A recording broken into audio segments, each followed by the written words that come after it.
नमस्कार. मिती ग्रुप प्रस्तुत साहित्य रंग या कार्यक्रमात आपल्या सगळ्यांचं स्वागत आहे. साहित्याचे विविध रंग आणि पैलू आपण उलगडतोय आणि हे उलगडत असताना निश्चितच कथा, आशय, विषय, ललित लेखन या सगळ्या अंगाने आपल्यासमोर आजच्या काळातलं साहित्य येतंय. आणि असेच आजच्या काळात लिहिणारे 2 लेखक आपल्यासोबत आहेत. लेखिका संजीवनी खेर आणि कवी वसंत शिंदे. दोघांचंही मनापासून स्वागत. खूप खूप नमस्कार. धन्यवाद. नमस्कार. नमस्कार. खरं तर संजीवनीताई, खूप बरं वाटलं की तुम्ही आज या कार्यक्रमात सहभागी होऊ शकलात आणि वसंतजी तुम्ही साताऱ्याहून इथे थेट सहभागी झाला आहात. तर खरंच आहे की ह्या डिजिटल प्लॅटफॉर्मचा एक चांगला उपयोग आहे की आपण कुठेही असू जगाच्या पाठीवर तरी सुद्धा एकमेकांशी जोडले जातो आणि याच दृष्टिकोनातनं साहित्य रंगाची निर्मिती झाली आणि या निर्मितीमध्ये अत्यंत महत्वाचं असं नाव म्हणजे आपल्या या कार्यक्रमाच्या निमंत्रक शिवसेना नेत्या, महाराष्ट्र विधान परिषदेच्या माननीय उपसभापती डॉक्टर नीलमताई गोरे, त्यांनाही मी निमंत्रित करते. नीलमताई, स्वागत आहे तुमचंही. नमस्कार. नमस्कार. सगळ्यांचं स्वागत. हो, धन्यवाद धन्यवाद. नीलमताई, आज दोन्ही वेगळी व्यक्तिमत्व आपल्याकडे आलेली आहेत आणि त्यांच्या लेखनातनं आपण त्यांचं लिखाण उलगडणार आहोत. सुरुवातीला आपण दोघांचंही स्वागत करावं अशी मी विनंती करते.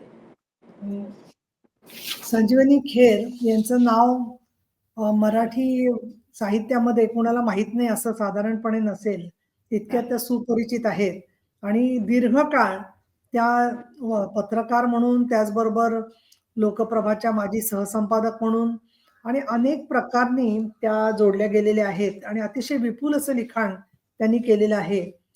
त्याच्यामध्ये त्यांनी 4 कादंबऱ्या, 7 लेखसंग्रह, 6 अनुवाद, परत लोकल लेखिका, त्याचं YouTube वरती सादरीकरण हे त्यांनी सगळं केलेलं आहे आणि मुख्यतः स्त्रीच्या मनातली स्पंदनं व्यक्त करण्याच्या बरोबरच जे अन्य सामाजिक विषय असतात, मग त्याच्यामध्ये सर्व साक्षी नद्यांच्या भोवतीची संस्कृतीबद्दलचं किंवा गांधीवाद्याचा अभ्यास सगळा ही त्यांनी कामं केलेली आहेत. त्यांचं बहुपैलू आणि अष्टावधानी अशा प्रकारचं त्यांचं सगळं काम आहे आणि त्याच्यामुळे त्यांनी लघुपटाच्या क्षेत्रात सुद्धा ठाणे सांस्कृतिक संचित हा 84व्या साहित्य संमेलनामध्ये लघुपट सादर केलेला आहे. दुसरं, संजीवनी त्यांचा माझा वैयक्तिक परिचय अनेक वर्ष आहे, जसं उत्तरा तुझा आहे तसं त्यांचा अतिशय सकारात्मक स्वभाव आणि चेहऱ्यावरचं हास्य कायम आणि प्रत्येकाला प्रोत्साहन देण्याची प्रवृत्ती त्यांची जी आहे, त्याच्यामुळे नवीन लेखक लेखिकांना अनेक जणांना अवकाश त्यांचा निर्माण करून देण्यामध्ये संजीवनी त्यांनी खूप मोठा सहभाग घेतलेला आहे. कधीही त्यांच्याकडे आपण गेलो तर त्या नाही किंवा बाबा जमणार नाही किंवा विद्वत्तेच्या बरोबर एक काही वेळेला थोडंसं एक येतो असा वेगळ्या प्रकारचा भाव, तसं कुठलाही भाव त्यांच्याकडे नाहीये आणि त्याच्यामुळे त्यांच्या त्या सकारात्मक भूमिकेच्या बरोबर त्यांनी वेळ काढून एवढं सगळं या आवडत्या विषयासाठी लिखाण जसं केलेलं आहे, तसंच त्या अतिशय सक्रिय आणखीन ज्याला आपण म्हणू की वेगवेगळ्या प्रकारांनी नवीन विषयांचा आवाका घेण्यात सुद्धा त्यांचा हातखंडा आहे आणि त्यामुळे आपण एका अर्थाने उदारीकरणाच्या नंतर म्हणजे 90च्या नंतर लिखाण त्यांनी सुरू केलं, त्यांचा जरी विचार करत असलो आणि जास्त बोलवत असलो तरी सातत्याने जवळजवळ 4-5 दशकं साहित्याच्या क्षेत्रामध्ये स्वतःचा ठसा उमटवणाऱ्या लेखिका म्हणून संजीवनी खेर यांचा परिचय मला करून देताना खूप आज आनंद वाटतोय. साहित्यिक, लघुपटकार आणि टीव्ही अँकर अशा तिन्ही भूमिकांच्या बरोबर मला असं वाटतं ते साहित्य संमेलनामध्ये त्यांना वेगवेगळे जे सन्मान मिळालेले आहेत, तसेच अनेक प्रकारचे सन्मान त्यांना जे मिळालेले आहेत, त्याच्यामध्ये पत्रकार म्हणून सन्मानांचा समावेश आहे. त्याचबरोबर गांधींचे गारुडला आपटे वाचनालयाचा पुरस्कार मिळालेला आहे. स्थलांतरितांचे विश्व याला महाराष्ट्र साहित्य परिषदेचा पुरस्कार मिळालेला आहे आणि ठाणे सार्वजनिक वाचनालय यांचा जागतिक मराठी अकादमीचा जीवन गौरव पुरस्कार त्यांना मिळालेला आहे. पद्मभूषण डॉक्टर कनकराळे फाउंडेशनचा पुरस्कार देखील त्यांना मिळालेला आहे.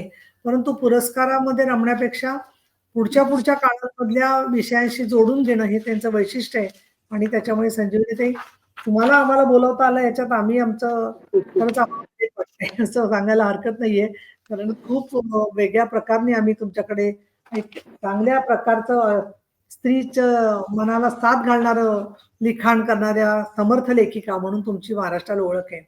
वसंत जगन्नाथ शिंदे, आपण साताऱ्याहून तिथून काम करता. पण त्याचबरोबर तुमचं मला वैशिष्ट्य असं दिसते, की कविता तर तुम्ही लिहिलेल्या फार सुंदरच आहेत, की ज्या आपल्या रसिकांना, वाचकांना ऐकायच्या आहेत, समजून घ्यायच्या आहेत. पण आपले कविता संग्रह वसंत बहार, इंद्रधनू, आकाश पांघरताना असे आहेत. आणि अभिजात साहित्य संमेलन किंवा साप्ताहिक रुद्रवाणी यांच्याकडून तुम्हाला पुरस्कार मिळालेले आहेत. पण वसंतजी तुमचं अजून एक वैशिष्ट्य आहे, की तुमची जी साताऱ्याला फर्निचरची शोरूम आहे, तर तुम्ही हो. कामगार आणि एक विश्वकर्मा म्हणजे एक वेगळ्या प्रकारचं काम करणारे व्यक्ती आणि कौशल्य असं असणारा माणूस या दृष्टीने तो उद्योगभूषण पुरस्कार सुद्धा मिळालेला आहे प्रभातचा. तसंच रिफिल फाउंडेशनचा राज्यस्तरीय उद्योगरत्न पुरस्कार मिळालेला आहे आणि साहित्य आणि उद्योग पुरस्कार छत्रपती शाहू महाराज अकॅडमीचा मिळालेला आहे. त्यामुळे तुम्ही कविता आणखीन गझल, कवी या सगळ्या बरोबर तुमचं फर्निचरचं शोरूम आहे. म्हणजे असे लेखक विरळात असतात, की त्याच व्यवसायात असतात आणि तिथे बसून आपण आणि कसं समाजाची चौकट झाली आहे ना विचाराची, की फर्निचर शोरूम असणारा माणूस म्हणजे कितपत खरं साहित्यात असलेला प्रश्न असतो. पण असं नाहीये. सगळ्या क्षेत्रांची एकमेकाच्या मध्ये जात असतात आणि त्याच्यामुळे त्यांची दृष्टी अधिक सम्यक, अधिक समंजस आणि एक वेगळ्या प्रकारचे अनुभव त्यांना येत असतात. या पार्श्वभूमीवरती ग्रंथसंपदेच्या बरोबर, सन्मानाच्या बरोबरच तुमचं सहकार्य आणि सगळं सातारा, कोल्हापूर आणि पूर्ण महाराष्ट्र इथे सगळीकडे तुमचा चांगल्या प्रकारे परिचय झालेला आहे. भाषेला कुठल्याही प्रकारची हद्द किंवा फुटपट्ट्या किंवा चौकटी नसतात.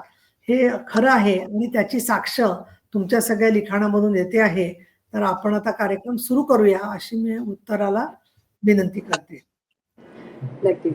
नीलमताई तुम्ही म्हणालात तसं, की आम्ही खरंच कल्पना नाही केली, की फर्निचरचं दुकान असलेला माणूस इतका उत्तम कवी असू शकतो का? किंवा इतका उत्तम कवी असलेला माणूस फर्निचरचं दुकान काढू शकतो का? असं थोडंसं समीकरण आमच्या सर्वसाधारणपणे डोक्यात बसत नाही. पण तुमच्या कविता इतक्या सुंदर आहेत, त्या कवितांकडे आपण येणारच आहोत. पण सुरुवातीला खेरबाई तुम्हाला मी विनंती करते, की तुमचं जे विविधांगी लेखन आहे, त्यातलं सूर्यावरचं जे लेखन आहे म्हणजे सर्वसाक्षी हा जो तुमचं पुस्तक आहे त्या पुस्तकातला जो एक अत्यंत वेधक असा लेख आहे तो लेख तुम्ही आधी वाचावा अशी मी तुम्हाला विनंती करते. नमस्कार. विधी क्रिएशन नंतर नीलमताई गोरे. नीलमताईंनी तुम्हाला परिचय करून तर मी तर भारावून गेले. मीच आहे का? माझ्याच कसं बोलतायत का? वाटायला लागलं. धन्यवाद. आणि आमचे साताऱ्याचे आलेले त्या नावावरती मी नाही करत, पण ते कविवर्य. त्या सगळ्यांना नमस्कार आणि मी आता माझं बोलणं सुरू करते. सर्वसाक्षी सूर्याच्या असंख्य कथा, दंतकथा, लोककथा, लोकश्रुती प्राचीन संस्कृतीमध्ये आहेत. त्यातून अनेक मिथकही तयार झाली आहेत. पण त्यातून एक अद्भुत जादुई वास्तव डोकावत असतं. काल्पनिकतेची मुळं ही वास्तवात असतातच. प्रत्यक्ष दिसणाऱ्या सूर्याच्या तप्त गोळ्यावर जगभरातील मानवानं व्यक्तिमत्वाचे, रागलोभाचे, संसाराचे, चमत्कारांचे आरोपण केले. या तेजोनिधीवरती सर्वस्वी अवलंबून असलेल्या मानवी संस्कृतीतून विस्मयकारी मोहबाई तरीही वास्तवाचा पदर असलेली मिथकं निर्माण झाली. या मिथकातून दिसणारा सूर्य हा तरुण, लढवय्या, सृजनाचा कारक आणि स्खलनशील देखील आहे. डोळ्यांना दिसणारा, अनुभवता येईल असा हा एकमेव देव आहे. साहित्य, चित्र, शिल्प, विचार, आचार यातून तो आपल्याला खोडावतच असतो. लेखकांची मजा खरं तर त्यातील अर्थाच्या प्रकट आणि अप्रकट या स्वरूपामध्ये असल्यातच आहे. जगभरची मिथकं आपलं अस्तित्व आज हजारो वर्ष घट्ट टिकवून आहे. इथे तर समोर दिसणाऱ्या गोष्टीच मिथक केलंय. पण एक गंमत म्हणून सांगतात तुम्हाला, की अख्ख्या जगातल्या जेवढ्या प्राचीन संस्कृती आहेत, इजिप्त असो, चीन असो किंवा इतर कुठलेही असिरियन असो, या सगळ्या संस्कृतींमध्ये सूर्य हा पुरुष देव आहे. आज मी तुम्हाला माझ्या पुस्तकातून वाचून दाखवणार आहे ते म्हणजे स्त्री सूर्य असलेल्या ची कथा. उगवता सूर्याचा देश म्हणून जपानचा उल्लेख आपण करतो आणि त्या जपानमध्ये आपल्याकडल्या सरस्वती, लक्ष्मी, महाकाल, गणेश हे देवही तिकडे गेलेले आहेत. सरस्वतीचा उल्लेख मिळाला म्हणून आपलं सहज बोलते की नग्न सरस्वतीमुळे खूप आपल्याकडे वाद झालेले आहेत. पण जपानमध्ये मात्र अतिशय सुंदर अशा तलावाच्या मधोमध सरस्वतीचं मंदिर आहे. तिथेही ती नग्न आहे. तर मी त्यांना विचारलं, की हा काय प्रकार आहे? तर म्हणाले, अहो साधी गोष्ट आहे, की ज्ञान जे आहे, ते असं झाकून ठेवण्यात काही अर्थ नाही ना. ते जेव्हा तुम्ही उघडं कराल, ती जर प्रतीक असेल, तर हे देखील त्याचं प्रतीक असेल. असो. जपानी जी संस्कृती आहे, त्यामध्ये सूर्य ही स्त्री आहे. त्या स्त्री देवतेचं नाव आहे अमातेरासू. म्हणजे स्त्री सूर्य. या देवतेचा निवास एका गुहेमध्ये असतो. त्यामुळे तेथील संस्कृतीमध्ये गुहा ही तत्वचिंतनाचं प्रतीक बनली आहे. दरवर्षी वर्षाच्या आरंभी सूर्याच्या आगमनाचा म्हणजे त्या देवीच्या आगमनाचा एक मोठा सोहळा जपानमध्ये साजरा केला जातो. नववर्ष दिनी तिचा आत्मा प्रतीक रूपाने एका पूजास्थानाहून दुसऱ्या स्थानी मिरवणुकीने नेला जातो. तिचं जुनं देऊळ दर 20 वर्षांनी पाडलं जातं आणि नवीन बांधलं जातं. तिचे तिचं ह्या पृथ्वीवरील तिने जे निर्माण केले त्याच्यावरती अपार प्रेम आहे. पृथ्वीवरील लोकांच्या कल्याणासाठी, न्यायाने राज्य करण्यासाठी जेव्हा ती आपल्याला नातवाला नेनेगुला पाठवलं, तेव्हा तिने काय दिलं असेल त्याच्याबरोबर? तेव्हा तिने त्याच्या हातात आरसा ठेवला. सामर्थ्याची यथायोग्य रूपाची कर्तव्याची जाणीव त्याला राहावी यासाठी हा आरसा होता. जपानच्या राजाजवळ देखील पवित्र वस्तूंमध्ये आरसा हा समाविष्ट असतोच, तो याचमुळे. कारण आरसा कधी खोटं बोलत नाही. पाहणाऱ्याला त्याचं यथायोग्य दर्शन घडवतो. आरसा स्वतःच्या कर्तव्याची जाणीव करून देतो. माणसाने तसेच वागावे याची आठवण करून देतो. आरशाभोवती देखील तिथलं तत्वचिंतन सुरूच असतं. आरसा सूर्यदेवीचे शुद्ध प्रकाशमय रूप दाखवतो. सर्व भौतिक गोष्टींचे खरे प्रकट रूप दाखवतो. आरसा चांगलं वाईट, नैतिक अनैतिक याचं सच्चे रूप दाखवण्यात कधीही कुचराई करत नाही. तो जे आहे तसं दाखवतो. त्यामुळे तो सच्चेपण आणि हीड यातील फरक जोखण्याचं प्रतीक बनलं आहे. हजारो लोक अमातेरुसला बद्दल करण्यासाठी वर्षारंभी मी तुम्हाला सांगितलं आता फुटामिगारू या समुद्राच्या काठी जमतात. तिथला तो माहोल अगदी भारावलेला असतो. अनेक कवींनी त्याचं वर्णन केलं आहे. त्याचं प्रतिबिंब हायकू कवितांमध्ये देखील पडलंय. समुद्राच्या लाटाने पहाटेच्या वेळी अंधाराची शांतता भंग पावत असते. हळूहळू उजेड येत असतो. समुद्राच्या 2 खडक फिक्कटच्या उजेडातून दिसू लागतात. मातेऊ आणि इवा या नावाच्या 2 खडक द्वयातील एक उंच तर दुसरा ठेंगणा असतो. उंच आणि मोठा खडक हा पुरुष तत्वाचं प्रतिनिधी, तर छोटा आणि ठेंगणा खडक स्त्री तत्वाचे प्रतिनिधी आहे. या 2 दैवी अस्तित्वाच्या खुणा समजल्या जातात. त्या दोघांच्या अस्तित्वाला मजबूत दोरानं बांधलं जातं. जपानी लोक स्वर्गीय दाम्पत्याचे आशीर्वाद घेण्यासाठी तिथं जमतात. मोठ्या खडकावर एक प्रवेशद्वार उभारलेलं असतं. त्याला अविनाशी अमर सूर्यद्वार म्हटलं जातं. समुद्र किनारी पितळेचे आणि दगडाचे शिल्प बेडकांचं शिल्प केलेलं असतं. नागरिक त्याच्या पुढे नतमस्तक होऊन अमातेरसूची वाट बघत असतात. तेजपुंज सूर्यबिंब सकाळच्या वेळी सावकाश उगवू लागतं. ते खडकाच्या वरील द्वारातूनच जणू बाहेर येत आहे असं वाटतं. समुद्र किनारी जमलेले लोक आनंदाने चित्कार करत टाळ्या वाजवून देवतेचे लक्ष वेधून घेत तिच्या समोर नतमस्तक होतात. त्या बिंबाकडे सोसवेल तितका वेळ प्रार्थना करतात. त्यानंतर सारे भक्त सूर्यदेवतेच्या मंदिराकडे किंवा त्या गुहेकडे जातात. गुहेत रुसून बसलेल्या सूर्यदेवतेला पॉलिश केलेला धातूचा चकचकीत आरसा दाखवतात. पाचूचे दागिने अर्पण करतात. तिची पूजा करतात आणि तिला विनवतात की बाई आता तू बाहेर ये. जगाच्या कल्याणाचं सूत्र हाती घे. धातूच्या आरशाच्या मागे चक्राकार नक्षी काढलेली असते. ती सूर्यकिरणांचंच प्रतीक असतं. तिचं गुहेत लपणं हे सूर्यग्रहणाशी संबंधित आहे असंही म्हटलं जातं. सूर्यदेवतेच्या आराधनेने गूढ शक्ती प्राप्त होतात. रोग निवारणाची शक्ती, अन्न, पाणी, सृष्टी सारं तिच्या आराधनेने मिळतं अशी श्रद्धा आणि त्यात थोडंफार खरंही आहे. तर सगळी सृष्टी तिच्यावरती अवलंबून आहे. नववर्षाच्या भेटीवरती खास करून मुलांसाठी बनवलेल्या वस्तूंवरती सूर्य असतो. अनेक संस्कृतीत पतंगाचा आणि सूर्यपूजनाचा संबंध जोडला आहे. सूर्याला नमस्कार करताना त्याबद्दलची कृतज्ञता, त्याच्या न्यायी आशीर्वादाची अपेक्षा भक्ताच्या मनात असते. मिथकांच्या विविध तऱ्हेचं तत्वज्ञान तयार झालेलं आहे, तत्वचिंतन तयार झालेलं आहे. नव्या युगातील स्त्रीवाद्यांनी त्यांच्या देवतेचं स्थान पुन्हा प्रस्थापित करायला पुराण कथांचा आधार घेतला आहे. सूर्यदेवतेला मोठेपण मिळावं, पुन्हा मिळावं, समाजात स्त्रीचं स्थान सर्वोच्च असावं म्हणून ते मिथक त्यांना महत्वाचं वाटू लागलंय. जसं भारतीय लोक रामायण महाभारत या काव्यावरती पोचले गेले आहेत, तसेच जपानचे लोक सूर्यदेवीच्या कथांवरती पोचले गेलेले आहेत. अनेक साहित्य कृती महाकाव्य तिच्याबद्दल लिहिली गेली आहेत. अमातेरसू गुहेत जाऊन राहिली त्या कथेला अनेक आयाम आहेत, अनेक कंगोरे आहेत. मुळात ती स्वर्गीच्या परमेश्वराची कन्या आहे. तिला 2 भाऊ आहेत. एक आहे वादळ वाऱ्यांचा देव आणि दुसरा आहे म्हणजे चंद्र. चंद्र तर लहरी, भांडखोर आणि घमेंडखोर आहे. त्याच्या उद्धट वागण्याने तिचं भावांशी भांडण आहे.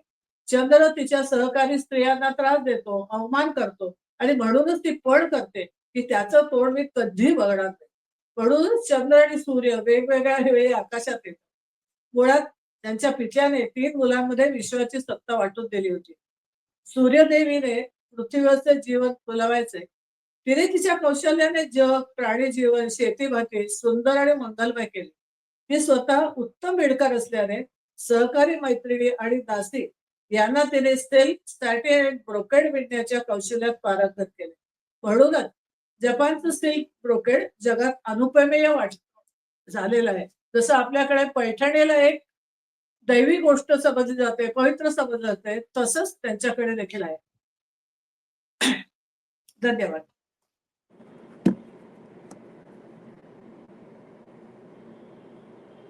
खरोखर एक वेगळेपणा, खैरबाई तुमच्या लिखाणातला वेगळेपणा निश्चित जाणवला.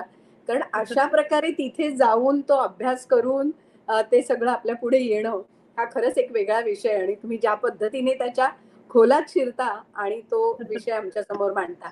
आणि हे एक वेगळं वैशिष्ट्य वाटलं की सूर्य देवता आतापर्यंत आपण पुरुष देवता आहे, पण इकडे मात्र ते स्त्री देवता म्हणून मानली जाते. हा एक वेगळा विषय आमच्या सगळ्यांसमोर आला. तसंच वसंतजी तुमच्या कवितांमधनं सुद्धा वेगवेगळे विषय मांडले गेलेत. तर मला असं वाटतं की सुरुवातीच्या पहिल्या टप्प्यात अशाच तुमच्या काही कविता आपण सादर कराव्यात आणि आम्हाला ते ऐकायला आवडतील. मिती ग्रुप प्रस्तुत साहित्य रंगच्या या माझ्या कार्यक्रमात मला पहिल्यांदाच समाविष्ट करण्यात आलं, त्याबद्दल खरं तर सर्व संयोजकांचं मनपूर्वक आभार. आदरणीय डॉक्टर नीलमताई गोरे, आदरणीय संजीवनी खेर मॅडम यासारख्या दिग्गजांच्या सोबतीनं मला इथं कविता वाचायला संधी मिळाली, त्याचा अपूर्व आनंद मला इथं व्यक्त करावासा वाटतो. मी आपल्यासाठी काही कविता ज्या निवडल्या त्या वेगवेगळ्या फॉर्म्स मध्ये निवडलेल्या आहेत. त्याच्यामध्ये मुक्तछंद आहे, गझल आहे, अभंग आहे आणि दामयमकामधली एक अशी कविता वेगवेगळ्या फॉर्म मध्ये मी आपल्याला इथं ऐकवणार आहे. सुरुवातीला मी इथं मुक्तछंद सादर करतोय. आपण सर्वांनीच लहानपणापासून विक्रम वेताळाच्या कथा चांदोबातून वाचलेल्या आहेत, ऐकलेल्या आहेत. या फॉर्मचा वापर आपल्याला कवितात करता येतो का असा एक माझा एकदा विचार आला आणि त्यातून एक शृंखला मी कवितांची लिहिलेली आहे. त्यातलीच एक कविता आज पहिल्यांदा आपल्या समोर सादर करतोय. कविता आपल्या समोर ठेवतोय. पाठकुळीवर टाकलेल्या वेताळाकडे दुर्लक्ष करून विक्रमादित्य चालत राहिला. पाठकुळीवर टाकलेल्या वेताळाकडे दुर्लक्ष करून विक्रमादित्य चालत राहिला. तरी वेताळाने डिवचलेच विक्रमाला. तरी वेताळाने डिवचलेच विक्रमाला. दे माझ्या प्रश्नांचे उत्तरे, नाहीतर तुझ्या डोक्याची 100 शकले ठरलेलीच आहेत. तिच्या मनातले तिढे सोडवताना त्याचीही होत होती होरपळ, हे का आले नाही तिच्या लक्षात. तिच्या मनातले तिढे सोडवताना त्याचीही होत होती होरपळ, हे का आले नाही तिच्या लक्षात. दुःख केवळ आपले एकट्याचेच असे का वाटत राहिले असेल तिला. पुरुषाला असते स्वातंत्र्य, मग बाईला का नाही. हे समजावून देण्यात कमी पडली होती ती असे म्हणता येईल. की पुरुष दुराचारी दुराग्रही असतात या निष्कर्षापर्यंत आलो आहोत आपण. सांग ना, अरे बोलतोयस का करू 100 शकलं, माझा अंत पाहू नकोस. वेताळा वेताळा तसं दोघांचंही चुकलंच आहे. अरे अरे ते दोघे एकाच नाण्याच्या 2 बाजू आहेत, हेच मुळात विसरलेत ते. शक्य झालं तर सांग त्यांना, दुःख कुरवाळून हलकं होत नाही रे. दुःखाला हातावर घेऊन सोडावं लागतं फुलपाखरासारखं फुंकर मारून. प्रश्न सुटत नसतात, सोडवावे लागतात रे. प्रश्नांचा गुंता प्रत्येकाच्या हातात आहे. पण म्हणून का तो टाकून द्यायचा? की ओढून, ताणून, तोडून टाकायचा? त्याची एक एक वीण उसवत जाऊन छान हार करता येईल का? हे नको पाहायला? तिचं चुकलंय असं मी कधी म्हणालो? आणि तो चुकीचा आहे असंही नाहीच म्हणालो मी. अरे दोघांच्या जबाबदाऱ्या वेगळ्या आहेत. मग दोघांची जीवनशैली वेगवेगळीच असणार ना. मग सांग ना समजावून. तिला 8 वाजता जेवायला वेळ आहे म्हणजे त्याने त्याच वेळेत जेवायला हवे हा अट्टाहास सोडावा लागेल तिला.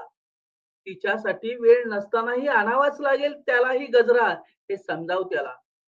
अरे यांच्या वादात ती चिमुकली भरडावून निघते हे कधी कळणार आहे त्यांना? केवळ स्वकमाई आहे म्हणून मी नमते घेणार नाही हा ॲटिट्यूड सोडावा लागेल त्यांना. पैसा जीवन सुसह्य करण्यासाठी आहे, नातं तोडण्यासाठी नाही. खरं सांगू का? एकमेकांचा आदर करायला हवा दोघांनी. दोघांनीही माझ्यापेक्षा तो अधिक थकला असेल, माझ्यापेक्षा तिला किंवा त्याला अधिक स्ट्रेस असेल. तो किंवा ती अशी का वागते याचा मागोवा घ्यायला हवा त्यांनी. मग बघ, मग बघ गाडी कशी रुळावर येते ते. विक्रमाच्या स्वगताने वेताळ भानावर आला. विक्रमाच्या स्वगताने वेताळ भानावर आला आणि मान डोलावत इतकेच म्हणाला, "चल, चलतो रे. आत्ताच्या आत्ता जाऊन भेटतो त्या दोघांना. चल, चलतो रे. आत्ताच्या आत्ता जाऊन भेटतो त्या दोघांना." या कवितेनंतर आपल्या समोर मी एक गझल ठेवतोय. एका मागोन 2 गझल आपल्या समोर मांडतोय. पहिली गझल. काळजाच्या वेदनांना खोल लपवावे किती. काळजाच्या वेदनांना खोल लपवावे किती. चेहऱ्यावर या सुखाचे रंग फासावे किती. चेहऱ्यावर या सुखाचे रंग फासावे किती. तू नको ना गीत गाऊ जीवना दुःखावरी. तू नको ना गीत गाऊ जीवना दुःखावरी. मोडक्या पायासवे मी सांगनाचावे किती. काळजाच्या वेदनांना खोल लपवावे किती. तेच प्रकरण तीच घटना मांडली पानावरी. तेच प्रकरण तीच घटना मांडली पानावरी. चालून येते मी स्वतःला रोज वाचावे किती. काळजाच्या वेदनांना खोल लपवावे किती. वेदनांनी लगडलेले झाड आहे माझे. वेदनांनी लगडलेले झाड आहे माझे. आकळेना मी व्यथांना रोज पाडावे किती. काळजाच्या वेदनांना खोल लपवावे किती. कोण नेतो ओढुनी टकमक खड्या टोकावरी. कोण नेतो ओढुनी टकमक खड्या टोकावरी. उंच शिखरातून स्वतःला खोल लोटावे किती. काळजाच्या वेदनांना खोल लपवावे किती. रोजचा दारात माझ्या ठाकतो जर काळतो. रोजचा दारात माझ्या ठाकतो जर काळतो. क्षीणल्या श्वासास माझ्या दान वागावे किती. काळजाच्या वेदनांना खोल लपवावे किती. दाखवू शकणार नाही मी सचोटी आणखी. दाखवू शकणार नाही मी सचोटी आणखी. छिन्न झाल्या या उराने सांग फाटावे किती. काळजाच्या वेदनांना खोल लपवावे किती. यातला शेवटचा शेर ठेवतोय. वैर होते वैर आहे मान्य आहे जीवना. वैर होते वैर आहे मान्य आहे जीवना. पातळी सोडून पण तू दुष्ट वागावे किती. काळजाच्या वेदनांना खोल लपवावे किती. चेहऱ्यावर या सुखाचे रंग फासावे किती. चेहऱ्यावर या सुखाचे रंग फासावे किती. यानंतर अजून एक गझल आपल्या समोर ठेवतोय. या गझलेमधला कॉन्ट्रास्ट आपण अवश्य पाहावा. याच्यामधला जो प्रतिका वापरलीत हे वेगळ्या अंगाने वापरलेली आहे. गझल आपल्या समोर ठेवतोय.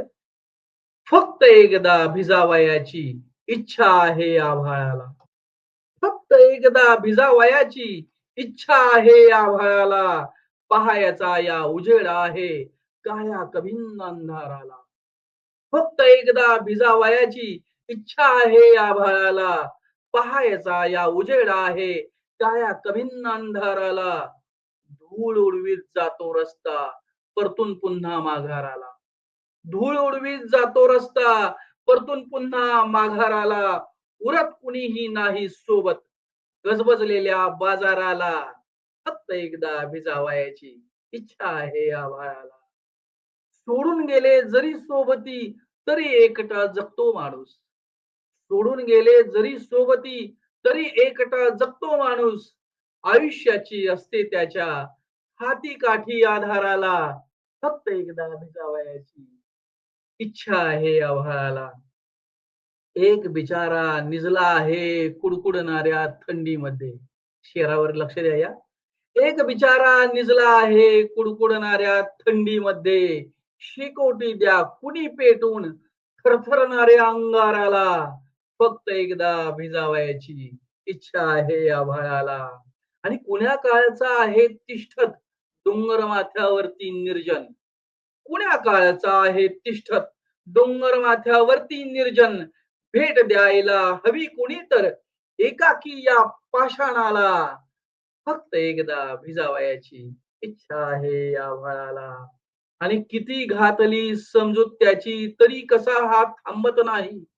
किती घातली समजूत त्याची तरी कसा हात थांबत नाही. काय जाहले कुणा कळेना रडणाऱ्या या आषाढाला. फक्त एकदा भिजावयाची इच्छा आहे आभाळाला. विजा चमकल्या मेघ गरजले कोसळत आहे क्षणात इमले. विजा चमकल्या मेघ गरजले कोसळत आहे क्षणात इमले. लपून बसाया खोप्यामध्ये घाबरलेला वारा आला. फक्त एकदा भिजावयाची इच्छा आहे आभाळाला. आणि पस्या पस्याने धान्य वाटले होते जाणे एकेकाळी. पस्या पस्याने धान्य वाटले होते जाणे एकेकाळी. गड किल्ल्यावर आज पाहिले रित्या रित्या त्या कोठाराला. फक्त एकदा भिजावयाची इच्छा आहे आभाळाला. आणि शेवटचा हा शेर आपल्या समोर ठेवतोय की रानोमाळी उधळत आहे अवखळ चंचल जसे वासरू.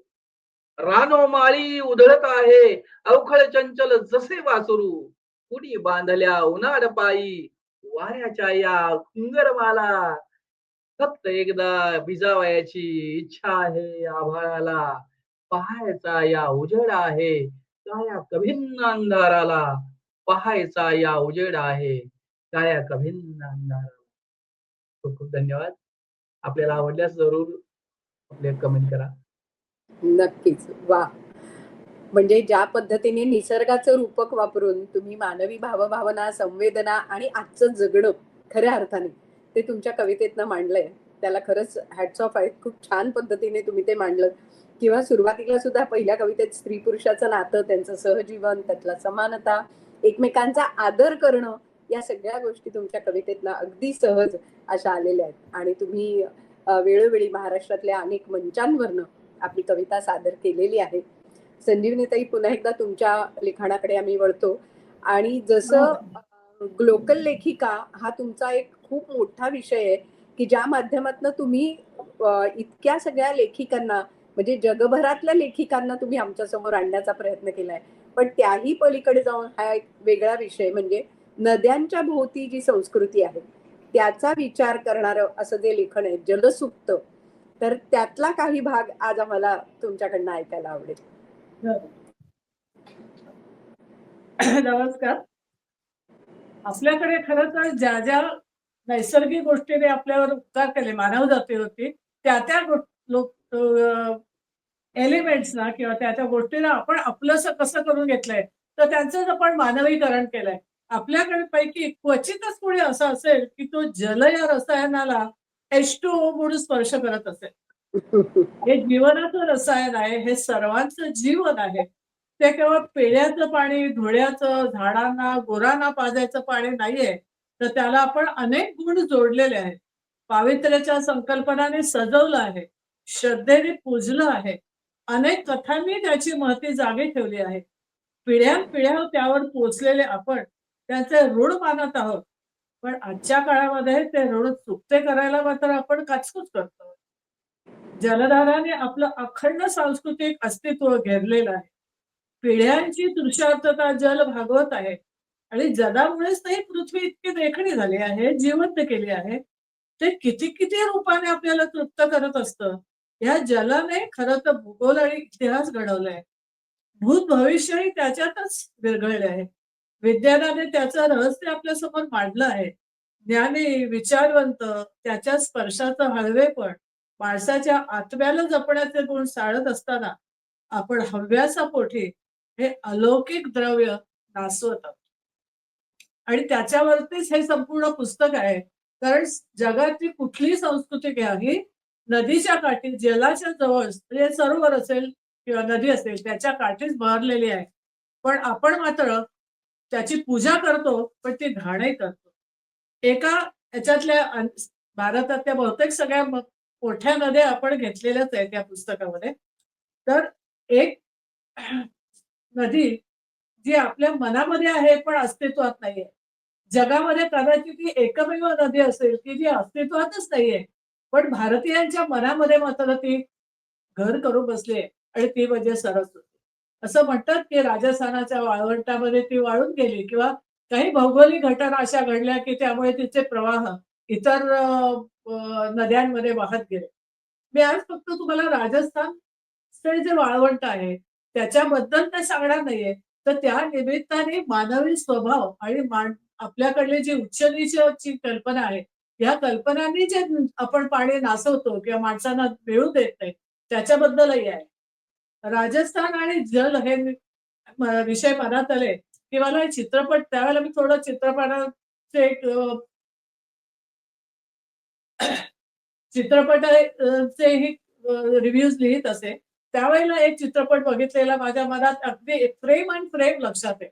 पण दुर्दैवाने मला त्याचं नाव नाही आठवत आहे. पण मला असं वाटतं नाव कळायची काय म्हणजे आठवलं नाही तरी सुद्धा मी तुम्हाला कथानक पत्र सांगणार.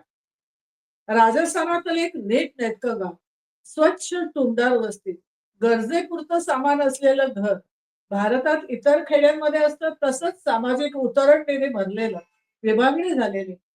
एकरंगी वाळवंटात रंग भरलेला असतो तो तिथल्या स्त्री पुरुषाच्या वस्त्र प्रावरणात.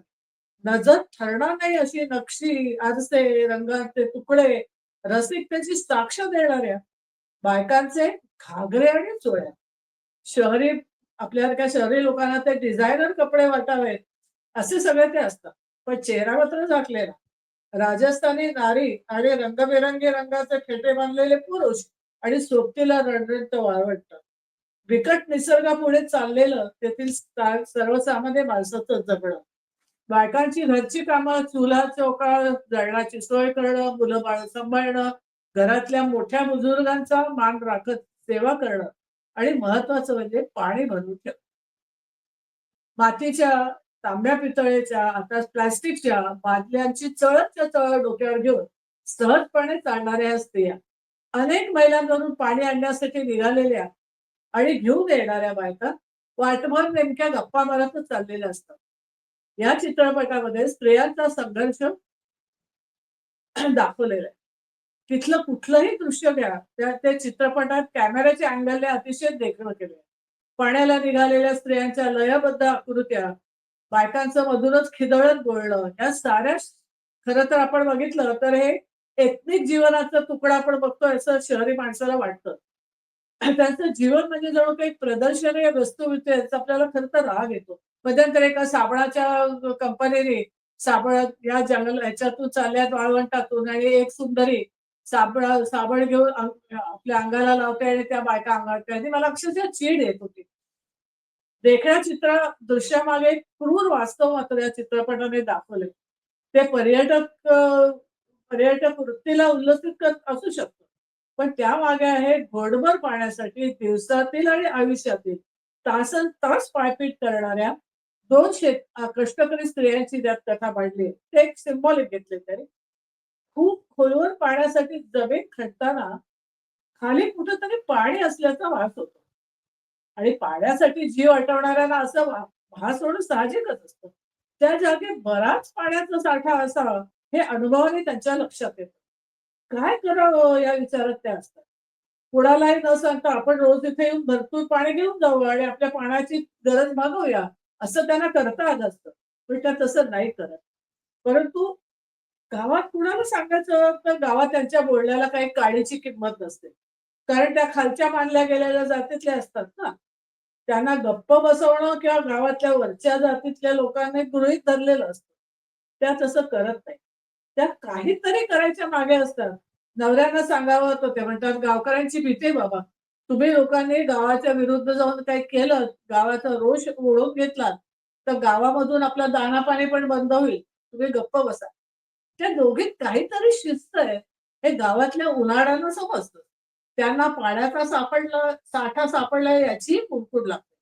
त्यातील पुढाकार घेतलेल्या स्त्रीला धमकवलं जातं. ती जाम बदत नाही. त्याच्यावरती तिच्यावरती बलात्कार केला जातो. खालच्या जातीमध्ये सुंदर आणि निडर स्त्री जन्मानं म्हणजे पाप आणि संकट. या भीषण घटनेनंतर ती ते आणखीनच चिघळते, चवताळते. तिला ठाऊक असतं की सरकारने लोकांसाठी अनेक योजना आखलेल्या आहेत. पण हे झाडीतले शुक्राचार्य गरिबांपर्यंत काही पोचू देत नाही. पण तिला गावातील 4 जरा शिकलेली मुलं म्हणतात की असं कर, तू जाऊन शहरामध्ये जा आणि कलेक्टरला भेट. तेच काहीतरी मदत करू शकतील. आपल्याला गवसलेलं पाणी आपल्या गावातल्या तहानलेल्या लोकांना मिळावं, फक्त जमीनदारांची जनावरं धुवायला वापरलं जाऊ नये असं त्यांना मनापासून वाटत असतं. कथेची नायिका आणि तिची सखी कलेक्टर ऑफिसमध्ये अनेक चक्रा मारतात. तिथल्याही सरकारी नोकऱ्या गरीब बायका बघून त्यांना रखडावट्टी होतात. 2 दिवस गेल्यानंतर कलेक्टर ऑफिसात ठिया मारून बसलेल्या या 2 बायकांकडे अखेर कलेक्टरचं लक्ष जातं. त्या कलेक्टर बाई त्यांची चौकशी करून त्यांना आतमध्ये बोलवतात. त्यांच्या येण्याची खबर खालच्याने कलेक्टर बाईंपर्यंत पोहोचवलेलीच असते. त्या दोघे अवघडून टेबलाजवळ बसलेले असतात. कलेक्टर बाई आपलं काम करत असतात. ते एवढ्यात टेबलावरची बेल वाजून त्या 2 ग्लास पाणी मागवतात. चपरासी त्या दोघींपुढे पाण्याने भरलेले 2 ग्लास ठेवतो. त्यातले एक जण आनंदाने चित्कारत म्हणते, "अरे बघ, इथे तर घंटी दाबली की पाणी येतंय." हा एक चित्कार अनेक वक्तव्यांचं, भाषणांचं, संवादाचं काम करून जातो. ते आश्चर्य त्या दोघींच्या चेहऱ्यावरला निरागस आनंद आपण जाणू शकतो. त्यानंतर त्या कलेक्टर बाई दोघींचं म्हणणं लक्षपूर्वक ऐकतात. दोघींच्या सांगण्यातला सच्चेपणा त्यांना उमगतो. त्या सरकारी उच्चाधिकारी असतात. त्यांना गावातल्या प्रस्तावना सरळ करणं शक्य असतं. त्या तसंच करतात. गावात पाणी शोध घेणारी एक टीम येते. त्या दोघी त्यांना त्या पाण्याचा स्रोत दाखवतात आणि खरोखरच खूप पाणी लागलेलं असतं. त्या गावात पाईपलाईन टाकण्याचं काम करायची ऑर्डर कलेक्टर बाई देतात. पाईप येऊन पडतात. वस्तीमागे वस्तीप्रमाणे पाईप टाकले जातात. नळाचं थान सरवलं जातं आणि तिथंच संघर्षाची ठिणगी पडते. खालच्या जातीच्या लोकांच्या वस्तीतही पाण्याचं नळ नळ फक्त पंचायत प्रमुख किंवा जमीनदारांच्या घरासमोर असायला पाहिजे. हीच तर शेकडो वर्षांची रीत आहे. हा अपमान त्यांना सहन होणं शक्य नसतं. रातोरात पाईप उघडले जातात. या कारस्थानामागे असलेल्या बाईच्या विरुद्ध प्रचंड राग धुमसू लागतो. तिला संपवून टाकल्यासाठी तिला संपवून टाकल्याखेरीज या लोकांची वस्ती जिरणार नाही असं मोठ्या घरात ठरतं. तिचा काटा काढला जातो. पण हे प्रकरण तिला संपवून संपणारं नसतं. सरकार दरबारी त्याची गंभीरपणे दखल घेतली जाते. जसं ठरलंय तसंच होणार. दडपण आणायचा प्रयत्न करू नका, अन्यथा काहीही मिळणार नाही असं सज्जन त्या कलेक्टर बाईंकडून त्यांना मिळतो. अंतिमतः झगडणारी बाई जिवंत राहत नाही. पण नळातून धबाधबा पाणी वाहू लागतं. थकलेले चेहरे फुलतात आणि आनंदाने आपल्याही डोळ्यात पाणी उभं राहतं. ही सकारात्मक कहाणी पाहिल्यानंतर आपल्याकडे काहीच अशक्य नाहीये हे मात्र नक्कीच लक्षात येतं. धन्यवाद. अगदी खरं आहे. अशक्य काहीही नाही आणि अशा पद्धतीने गावागावांमधनं पाण्यासाठी काय प्रकारचा विषय चालतो हे खरं तर म्हणजे वेगवेगळ्या गावांमधनं गेल्यानंतर कळतं. आणि अशा प्रकारे एक स्त्री उभी राहिली तर ती वेगळ्या पद्धतीने तिलाही कसा म्हणजे विरोध समाजातनं होणारा आणि सगळ्याच गोष्टी या सगळ्या लेखनातनं तुम्ही अतिशय उत्तम मांडलेत. खरं तर आम्हाला इथे बसून तिकडचं जीवन कळलं असाही एक भाग खेरबाई तुमच्या या हा मला असं वाटलं की बऱ्याच वेळेला पूर्वी पद्धत होती की गावात पाणी लागलं नाही की हा. कुणाचा तरी बळी द्यायचा आणि हो. त्याच्यामध्ये हे अशा प्रकारनी त्याच्या कथा, सत्यकथा किंवा मिथक हो. खरंय. त्याच्या पलीकडे जाऊन मानवी जीवनाचा शोध या चित्रपटाच्या माध्यमातली त्यांनी ओळख करून दिली आहे. आपण शेवटी घेऊच सगळ्याचा परामर्श जो आहे तो.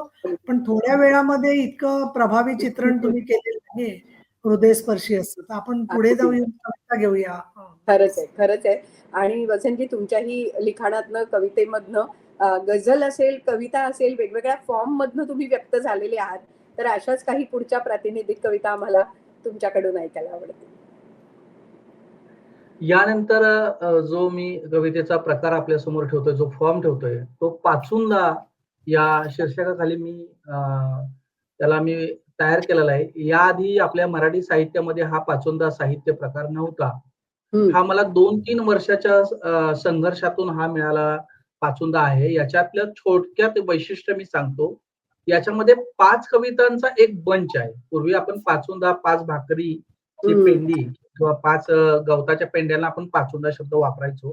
तर इथं मी 5 कवितांचा बंच केलेला आहे आणि त्याला पाचुंदा शीर्षक दिलेलं आहे. त्याच्यामध्ये 5ही कविता अल्पाक्षरी आहेत आणि त्याच्यामधला एक शब्द कॉमन आहे. 5ही कवितेमध्ये पाऊस हा शब्द कॉमन तुम्हाला पाहायला मिळेल आणि हा पाऊस आपल्याला कशा प्रकारे भेटतोय तो आता आपण पाहूया. वा. पाचुंदा शीर्षक पाऊस. पहिली कविता. पाऊस तुझ्या तळहातावर बरसताना पाहिलाय मी त्याला. तुझ्या तळहातावर बरसताना पाहिलाय मी त्याला. तुझ्या गालावरून उघळताना न्याहाळलाय मी त्याला. कधी कधी साशंक असते मन, मी तुझ्या अधिक जवळ आहे की पाऊस. पावसाच्या साक्षीनेच भेटलो होतो आपण. पावसाच्या साक्षीनेच भेटलो होतो आपण. ती पहिली भेट अजून आठवते. मी तुला मी तुला घट्ट मिठी मारलेली आणि पावसाने आपल्याला. तिसरी. पाऊस शब्द उच्चारला तरी चिंब भिजून जातेस तू. पाऊस शब्द उच्चारला तरी चिंब भिजून जातेस तू. नख शिखांत निथळतेस. अशा वेळी अशा वेळी माझे ओथंबलेले आभाळ निरखत राहतं तुझा झिम्माड पाऊस होताना. अशा वेळी माझे ओथंबलेले आभाळ निरखत राहतं तुझा झिम्माड पाऊस होताना. चौथी. पावसाच्या अनेक आठवणी बंदिस्त केल्या आहेत मी कॅमेऱ्यात. पावसाच्या अनेक आठवणी बंदिस्त केल्या आहेत मी कॅमेऱ्यात. नेहमीच बिलगलेला दिसला तुला तो प्रत्येक फोटोत. कधी कधी वाटतं कधी कधी वाटतं या पावसालाच काढायला सांगावा फोटो फक्त आपल्या दोघांचा.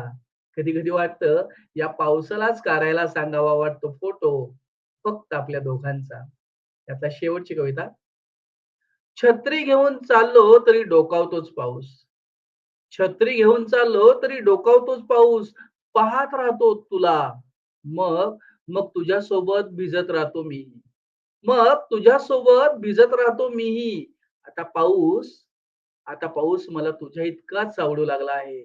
आता पाऊस मला तुझ्या इतकाच आवडू लागला आहे. यानंतरची एक अभंग रचना आपल्या समोर ठेवतो. जीवनाचं एक तत्वज्ञान शोधण्याचा प्रयत्न मी या अभंगाच्या माध्यमातून केलेला आहे. आपल्या समोर ठेवतो एक अभंग. धुंडायाला गेल्या आयुष्याला वाटा. धुंडायाला गेल्या आयुष्याला वाटा. फाट्यालाही फाटा सापडला. फाट्यालाही फाटा सापडला. पाऊलांची झाली चालताना माती. पाऊलांची झाली चालताना माती. धूळ आली हाती दिवसांची. धूळ आली हाती दिवसांची. नदीच्या पल्याड स्वप्नातला गाव. आपला स्वप्नातला गाव नेहमीच नदीच्या पल्याड असतो.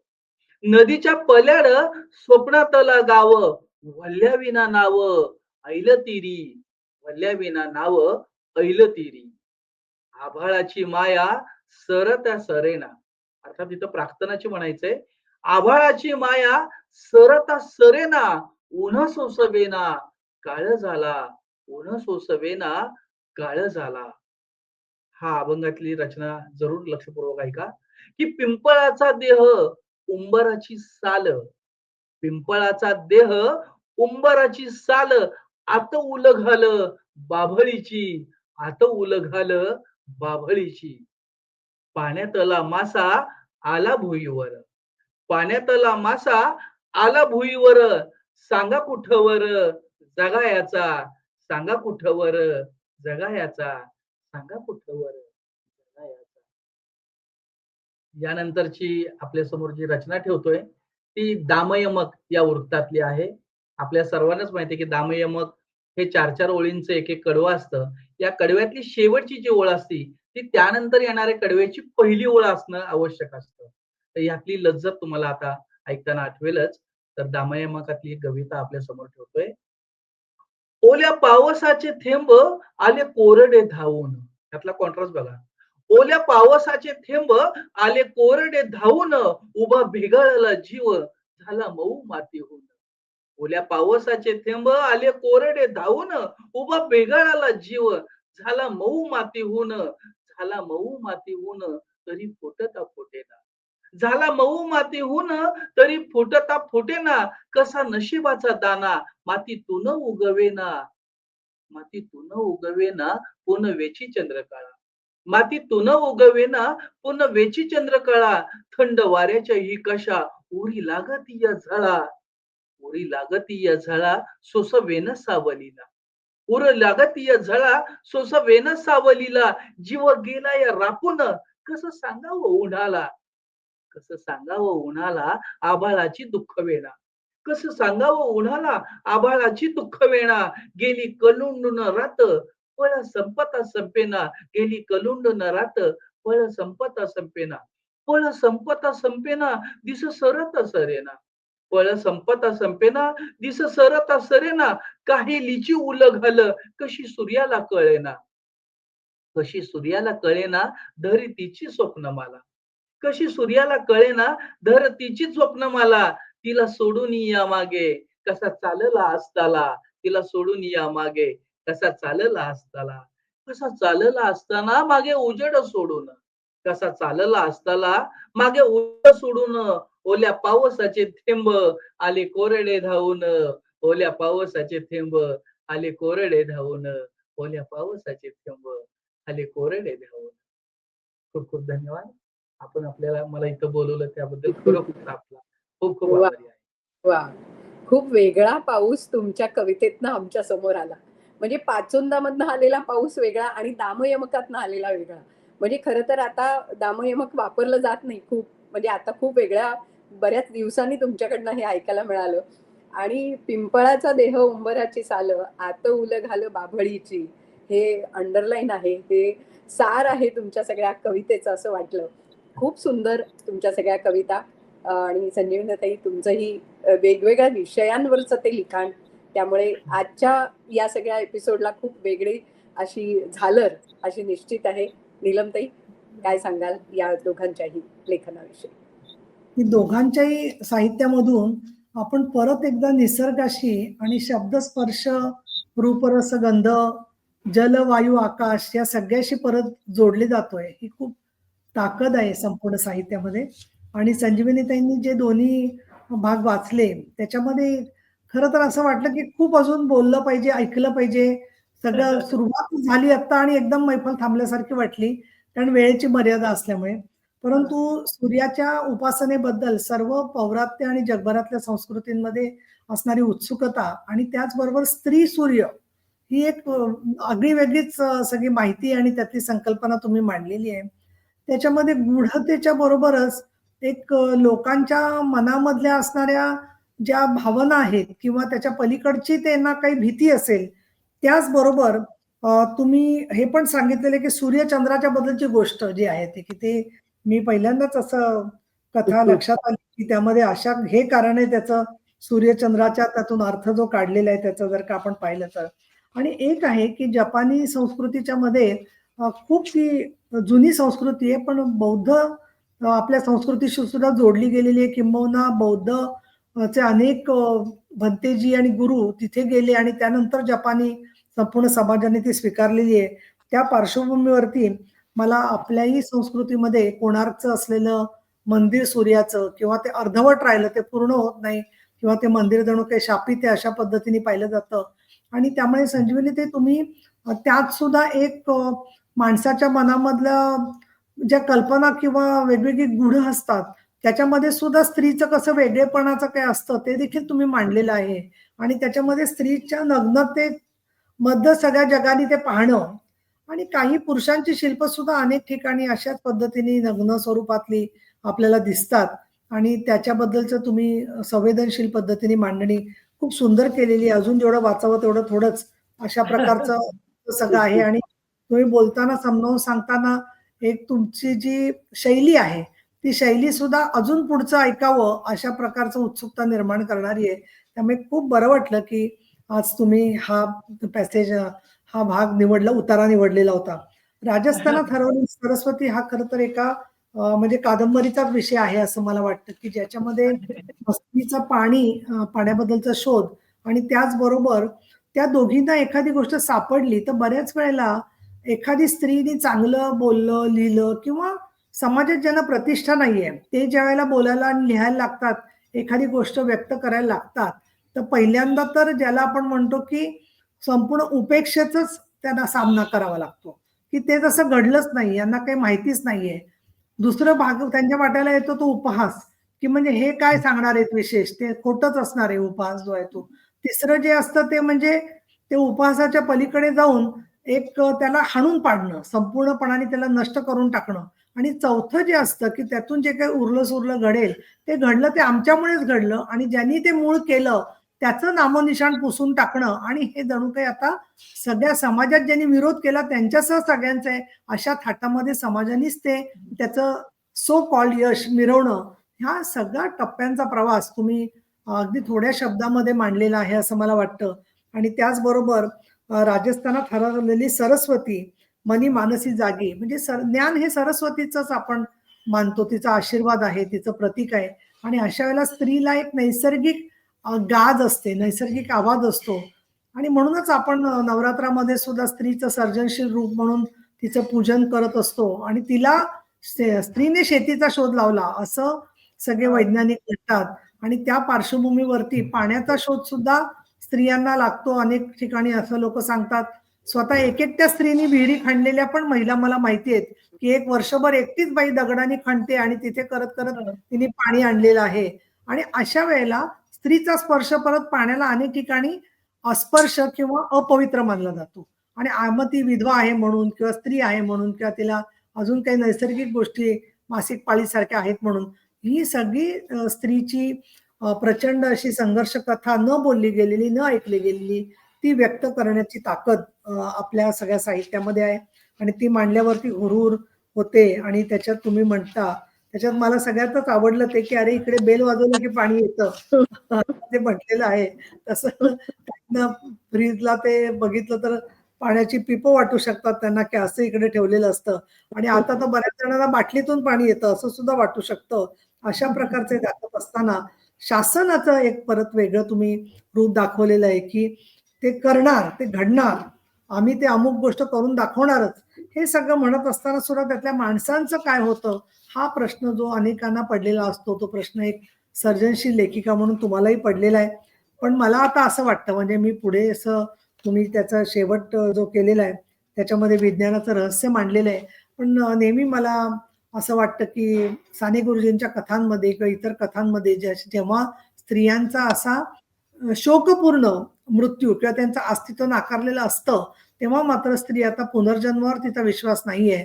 आता ती सरपंच होऊन, जिल्हा परिषदेचे अध्यक्ष होऊन, याच जन्मामध्ये पाण्याचा शोध घेऊन कुठे पाणीचा करायचं प्रकल्प आणि कुठे नाही करता येणार, त्या धरणाचं पाणी कसं सर्वांना मिळालं पाहिजे, हे म्हणण्याची सुद्धा ताकद तिला लोकशाहीमध्ये सापडत चाललेली आहे. पूर्ण मिळाली असं मी म्हणणार नाही, परंतु मिळत चाललेली आहे. हा सुद्धा त्या शोधाचाच एक भाग आहे, असं मला वाटतं स्त्री सक्षमीकरणाचा विचार करत असताना. त्या दृष्टिकोनातून खूप काळाच्या अलीकडची कथा आहे, पण काळ बदलतोय. त्याच्यामध्ये आता स्त्रिया जे काम करतायत त्याच्यामधून मला असं वाटतं, की हे सगळा सरस्वतीचा आशीर्वाद त्यांना सुद्धा मिळालेला आहे. त्याचं फार प्रत्ययकारी वर्णन आणि त्याचं तुम्ही संपूर्ण मांडणी केलेली आहे. तुमचं खूप खूप कौतुक संजीवनीताई. खरं मी तुमचं कौतुक करण्यापेक्षा मला असं वाटतं तुमच्यामध्ये लिखाणामध्ये एक सरस्वतीचा आशीर्वाद आहे तो सुद्धा तुमच्या जीवनामधून तुम्हाला प्राप्त झालेला आहे. वसंतजी शिंदे, तुमच्या कविता ज्या आहेत त्या फार जबरदस्त आहेत आणि त्याच्यामध्ये आधी मी दामयमककडे येते. खरोखर एका अतिशय सुंदर अशा याच्या छंदाचा तुम्ही उपयोग एका कवितेमध्ये गोष्टीसारखा करून घेतलेला आहे. म्हणजे सुरुवात तुमची ओल्या पावसाच्या थेंबांनी झालेली आहे आणि म्हटलं तर प्रत्येकालाच हे ऋतुचक्र दिसत असतं. पण त्याच्या पलीकडे जाऊन तुम्ही मग साताऱ्यात असल्यामुळे एखाद्याच होत असेल, की काही भाग दुष्काळी आणि काही भाग खूप पावसाचा, खूप भाग काही रम्य, काही पर्यटन क्षेत्र, काही व्यापारी पेठा आणि त्याच वेळेला काही वेगवेगळ्या प्रकारचे जे स्थलांतरित लोकं, या पार्श्वभूमीवरती त्याची सुद्धा एक छाया तुमच्या सगळ्या कवितांवरती आहे आणि त्यामध्ये तुम्ही एक बिचारा निजला हे कुडकुडणाऱ्या थंडीमध्ये, शेकोटी द्या कोणी पेटवून थरथरणाऱ्या अंगाराला, एक एक भिजावयाची इच्छा आहे मध्ये जे तुम्ही वाक्य ओळी मांडले आहेत, तर तुम्हाला मला असं वाटतं की निरीक्षणामध्ये जी माणसं दिसत असतील त्या माणसांबरोबर निसर्गाबरोबर तुमचा संवाद चालू आहे आणि म्हणून तो जिवंतपणाने संवाद जो आहे तो वेगवेगळ्या प्रकारे आविष्कार झालेला दिसतो आणि काळजाच्या वेदनांना खोल लपवावी किती, याच्यातल्या मला 4 ओळी फार आवडल्या. कारण सगळेच जण नेहमी टीका करत असतात राजकारणामध्ये आणि काही वेळेला बऱ्याच गोष्टींच्या वरती तुम्हाला स्पष्टीकरण द्यायची एकमेकांना वेळ येते किंवा इतरांच्या डोळ्यामध्ये प्रश्न तुम्हाला दिसतात, तेव्हा दाखवू शकणार नाही मी सचोटी आणखी, छिन्न झाल्या या उराने सांग फाटावे किती. फार सुंदर ओळी आहे की एका मर्यादेनंतर असं लक्षात येतं की तुम्ही किती सांगितलं तरी पटणारच नाहीये आणि तिथे तुम्ही मौनामध्ये जाता, तिथे तुम्ही बोलेनासे होता. ते फार सामर्थ्यवान शब्दांमध्ये तुम्ही सांगितलेलं आहे आणि पुढचं जे तुम्ही सांगितलंय त्याचं तर मला असं वाटतं की आत्ताच्या सगळ्या राजकीय परिस्थितीमध्ये प्रत्येकाने ते घोकावे असे शब्द आहेत. वैर होते वैर आहे मान्य आहे जीवना, पातळी सोडून पण तू दुष्ट वागावे किती. वा. इतकं सुंदर आहे हे, की आणि म्हणून मग आपल्याकडे काही शब्द आहे मरणानंतर वैर करू नये. पण मला हल्लीकडे असं वाटतं हल्लीच्या काळामध्ये, की साधारणपणे एखादा प्रसंग किती गंभीर आणि दुःखी आणि असा वैयक्तिक वैरातून कोणी केलेला असेल, तरी साधारण त्याची जखम भरली, की त्याच्यानंतर 5-10 वर्षांनी माणसानी स्वतःच्या बाजूने ते वैर विसरावं. समोरचा माणूस किती वैर करतोय, तरी आपण सुडाग्नींनी किती पेटायचं, त्याचं त्यांनी ठरवणं भाग आहे आणि त्याच्या पलीकडे तुम्ही त्यामुळे साहित्यातून त्याला एक वेगळ्या प्रकारचा परिमाण द्यायचा प्रयत्न केलेला आहे. तुमची विक्रमादित्य आणि वेताळाची जी कविता आहे त्याच्यावरची, ती तर फारच कोल्हापूरच्या भाषेत लई भारी म्हणता येईल अशा प्रकारची कविता आहे आणि त्याच्यात तुम्ही तो सगळा संवाद दिलाय. कसा विक्रमादित्य आणि वेताळ मग आपल्याला जातीच्या प्रश्नावर एकमेकाच्या विरुद्ध उभा ठाकलेला दिसतो, की त्याची उत्तरं माहिती असतात, पण तरी शकल आपणच आपली करून एकमेकाच्या मानगुटीवरती लटकण्याचा प्रयत्न करत असतो. सगळ्याच विषमतांच्या बद्दल ती कविता खरी आहे. मग ते स्त्री पुरुष विषमता असेल, वर्णाची विषमता असेल किंवा एक उत्तर मागणारा आणि एक उत्तर देणार आहे. तर मला काही वेळेला असं वाटतं की विक्रम आणि वेताळ दोघे मिळून सुद्धा उत्तर एखादे शोधायला लागू शकतील अशा कवितांमुळे, की ज्याच्यामध्ये उत्तर माहिती असतात तरी माणसं प्रश्न विचारतात आणि उत्तर काय असणारे माहिती आहे तरी त्या माणसाला तसंच उलट लटकणं हा त्याचा कामाचा भाग असतो आणि म्हणून तो वेताळासारखा करत असतो. अशा प्रकारचे बरेचसे लोक आहेत आणि त्याच्यात शेवटी तुम्ही तेच म्हणले की गाडी कशी रुळावर येते त्याचा मागोवा घ्यायला हवा आणि आत्ताच्या आत्ता जाऊन भेटतो त्या दोघांना असं तुमचा वेताळ सांगतो आणि विक्रमादित्यही ते सगळं बोलत असतो, संवाद साधत असतो.